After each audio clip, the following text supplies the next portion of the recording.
इस वीडियो के अंदर हम डिस्कस करने वाले हैं एसआईपी क्या सच में इंडियन मार्केट्स को खराब कर रहे हैं। क्या एसआईपी के कारण मार्केट बर्बाद हो रहा है? क्या एसआईपी में आने वाले समय में रिटर्न नहीं बनेगा? इन सब चीजों को लेकर क्या शंकर शर्मा जी ने अपने नए इंटरव्यू में कहा है। मुझे लगता है मेरे व्यूअर्स के फेवरेट एस इन्वेस्टर है शंकर शर्मा, और जब भी उनका कोई इंटरव्यू आता है मेरे कमेंट बॉक्स जो है वो भर जाते हैं इन क्वेश्चंस से। तो देखिए क्या बातें उन्होंने कही है। डेफिनेटली अगर आप, मैंने थोड़ा फास्ट फॉरवर्ड करके काफी पोर्शन उस इंटरव्यू का पूरा देखा है, और शुरुआत में अगर आप देखोगे तो डेफिनेटली वो ऐसे कहते हुए दिखते हैं कि एसआईपी के कारण दिक्कतें हो रही है, लेकिन अगर आप कॉन्टेक्स्ट समझने की कोशिश करोगे कि वो कहना क्या चाह रहे हैं तो आपको समझ में आया कि वो उतना भी गलत कुछ नहीं कह रहे। हाँ, डेफिनेटली उनकी बातों से जो नॉर्मल इन्वेस्टर है, जो नया इन्वेस्टर है, रिटेल इन्वेस्टर, छोटे निवेशक डर जरूर जाएंगे, क्योंकि वो उनकी बातों को समझ नहीं पाएंगे।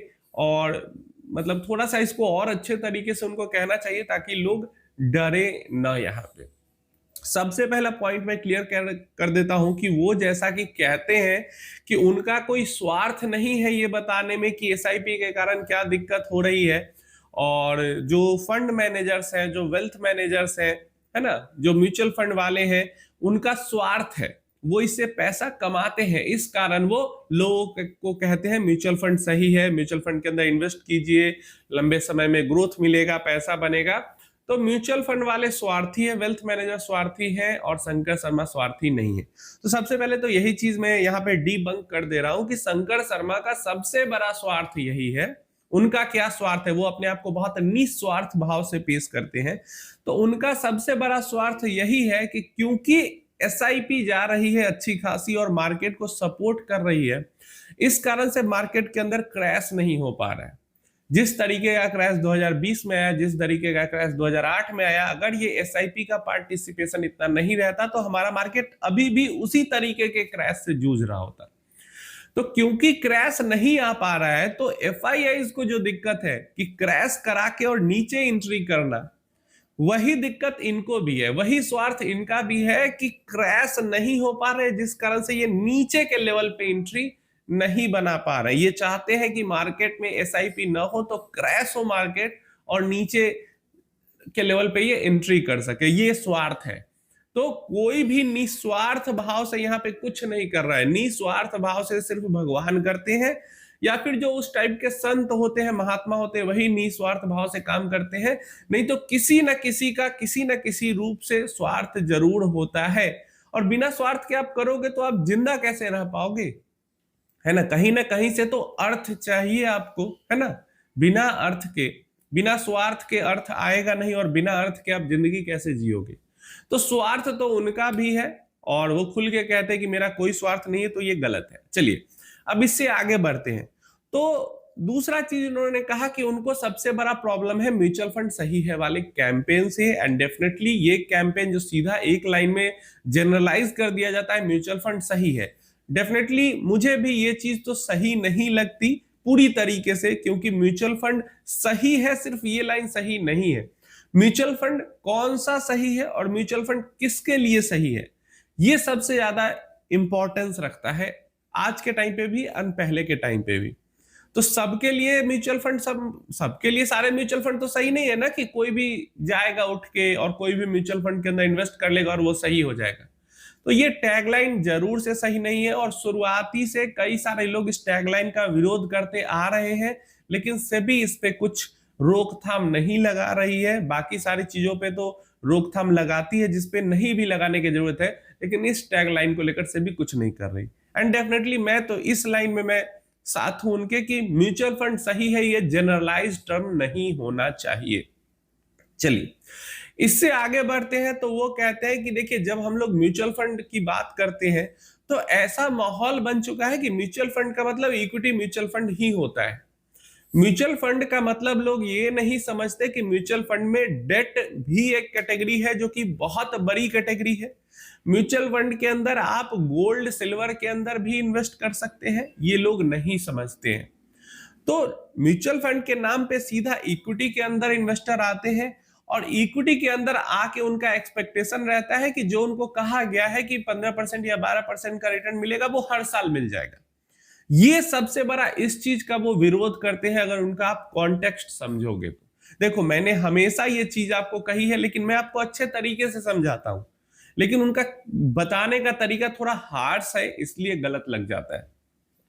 क्या है कि कहने का मतलब उनका भी यही है कि अगर आप 5 साल के लिए इन्वेस्टमेंट करते हो तो 4 साल उसमें से, या हो सकता है 3 साढ़े 3 साल उसमें से आपका कोई रिटर्न ना बने या निगेटिव में रिटर्न बने, और 5 साल में आपका 1-1.5 साल में ही जो पैसा बनेगा वो बनेगा, और एवरेज रिटर्न 5 साल का जो भी आपको 12, 14, 15 जो भी मिलना होगा वो 1-1.5 साल में ही मिलेगा। और कौन सा वो 1-1.5 साल होगा 5 साल वाला, वो किसी को नहीं पता है। अगर आप 10 साल के पीरियड के लिए इन्वेस्टमेंट करते हो, 2-3 साल में ही 10 साल में पैसा बनेगा, और वही एवरेज 10 साल का पैसा बनेगा। और वो कौन सा 2-3 साल होगा, शुरुआत में होगा, बीच में होगा, लास्ट में होगा, ये किसी को नहीं पता। तो ये चीज मैं भी आपको हमेशा कहता रहता हूं कि ज्यादातर टाइम आपको फ्लैट मार्केट में या बियर मार्केट में ही बिताना होगा, बुल मार्केट में आपका कम टाइम बीतेगा, और उसी के अकॉर्डिंग आपका एवरेज रिटर्न बनेगा।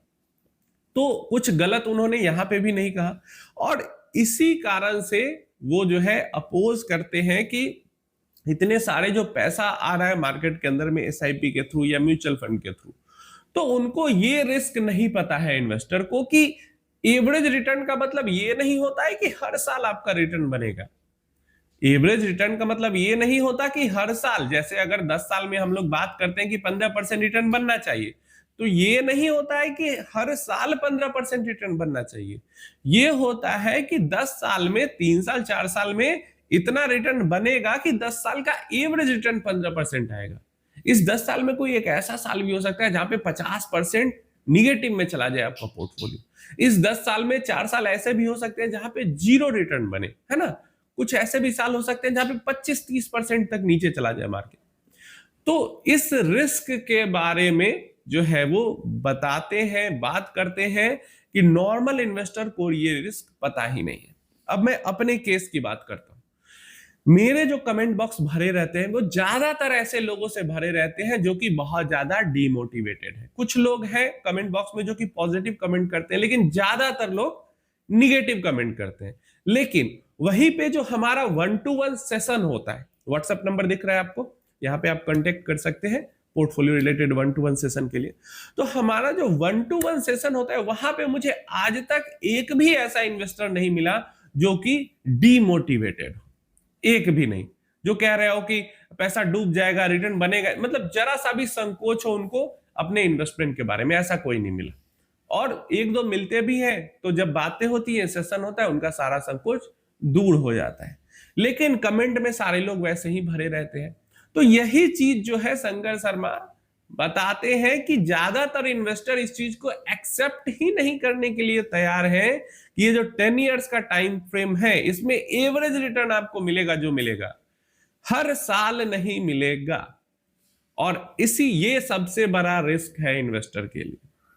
समझ गए? दो चीजें हुई यहां पे जिन पे उन्होंने फोकस किया। पहला कि म्यूचुअल फंड्स का मतलब लोग इक्विटी फंड्स ही समझते हैं, डेट, गोल्ड, सिल्वर, इन सब से उनको कुछ लेना देना नहीं है। और डेट में भी बहुत सारी कैटेगरी होती है, उनसे भी कुछ लेना देना नहीं है। और रिटर्न्स के मामले में भी उनका रिस्क उनको नहीं समझ में आता कि हर साल रिटर्न नहीं बनता।